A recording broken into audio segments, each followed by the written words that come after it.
All right, we got our bathroom wall framed out and tied back into this wall over here. We got our header.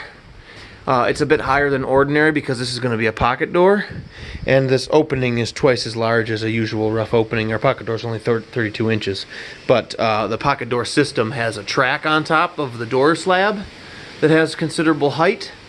And we got to have obviously room for the door to be just off the floor, but to be going all the way into the wall. So a pocket door system actually comes with a cage of super thin studs that are a steel U with a little bit of wood inside of them so that you can actually attach the drywall. But your rough opening for a pocket door is like 3 or 4 inches higher than a normal rough opening, and obviously twice the width. So this is prepared, and we may go to the ridge here and build that all in flat too. We haven't quite decided yet, but I got another pair of 2x4s underneath this beam that has deadheaded the rafters in the A-frame to make room for this gable, or this, dormer.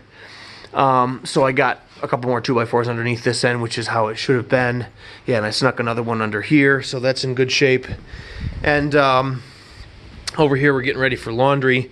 Well, I've tried to work out the smoothest way of doing this. I'm basically going to make another one of these beams and install it starting here and go right across to there, and that will be the face of this laundry room. I also took back this wall that used to come out to this point. I took it back, so this will actually fly right around from finished corner to finished corner and right across the front of this room, and it'll work out just inside of the edge of that hearth right there. And so this will be a pocket door as well. It'll be a nice width. We'll do like a 36 inch or even maybe a 40, and it'll go, I forget how long this room is, but whatever it is, the biggest door slab we can find. So that'll go right over into the pocket, and then you can get the laundry machines in here, and there'll be maybe some shelving above them and stuff. So we got the rafters dug out to this point. I'm actually going to use those nice polyed rafters to create this beam, and then it'll all match basically right out of the gate, and just will need a little bit of touch up. And so since I had Grant's help today, we're gonna take this one out as well, because we gotta have one out of here for the fridge to slide back in tightly. And so these were fighting me quite a bit actually after they were cut free. You can't get a crowbar under there. I tried very briefly. Where is it? There. I made a little mark in the Homasote. Here is from a steel plate. Can't see that easily, but there's a little steel plate mark. I even got that steel plate around to lever against, and it was pushing it. We just could not get that off of there, so I had to get it behind it with a ratchet strap. And then we went over to the stairs and couldn't get it attached to that because it's actually loose. You can just slide it on the floor. I couldn't get a hold of anything else in here, so I went around the hearth with one big strap, and then I came out of there with a little. This is all I had left. I normally just have the one big one. I should maybe get 2, I guess, or 3. But then I had the little one for holding stuff on the truck that I went up and got around the end of each of these, and we use it like a come along, and just were able to open it enough. And I had to cut all the nails with the flush cutting reciprocating saw blade all the way to the floor, with Grant laying into that strap as well, just to maintain that opening enough, because those are really in there nice tightly. And then we weaseled it off the floor. And so it took so much time and effort to figure out.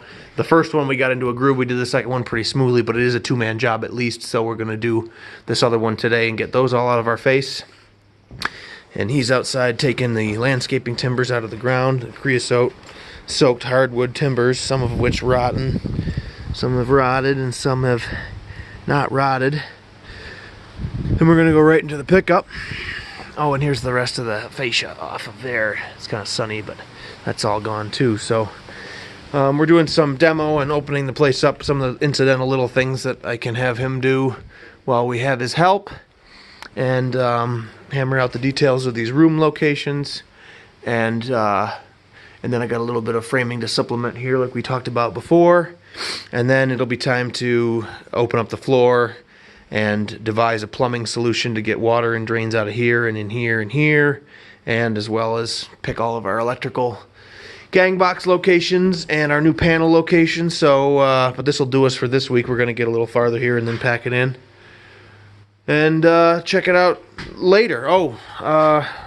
We talked about the door. I guess this will be what you get. I like to have enough white space here to trim the door, have a little bit of drywall, trim this door, and not have trim and trim come too closely together or too unnecessarily far apart. Same here, we're going to be able to return around the corner. We'll have some trim, drywall corner, turn, and then we'll have some trim for the window and keep going, and this will look really sharp.